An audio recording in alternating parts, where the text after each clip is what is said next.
کبھی ہمارا بھی نام تھا، اب تو ایسا معلوم ہوتا ہے کہ یہ کتابوں میں درج ہو گیا۔ زلزلوں سے ڈرنے والوں یاد کرو کبھی تم خود ایک زلزلہ تھے۔ آندھیوں سے کانپنے والوں یاد کرو کبھی تمہارا وجود ایک اجالا تھا۔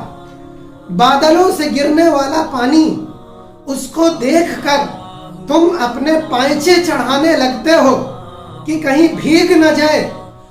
وہی تمہارے اسلاف تھے جنہوں نے سمندروں میں گھوڑے دوڑا دیے، پہاڑوں کے سینے روند ڈالے۔ بجلی آئی تو مسکرا دیے، بادل گرجے تو قہقہوں سے جواب دیا ہے۔ آندھیاں آئیں تو اس کے رخ موڑ دیے، ہوائیں آئیں تو فرمایا کہ جاؤ تمہارا دوسرا راستہ ہے۔ یہ ایمان کی جاکنی ہے کہ بادشاہوں کے گریبانوں سے کھیلنے والے آج خود اپنے گریبانوں سے کھیل رہے ہیں۔ ایسا معلوم ہوتا ہے کہ خدا سے ہم اتنے غافل ہو گئے کہ لگتا ہے کہ کبھی ہمارا اس پر ایمان ہی نہیں تھا۔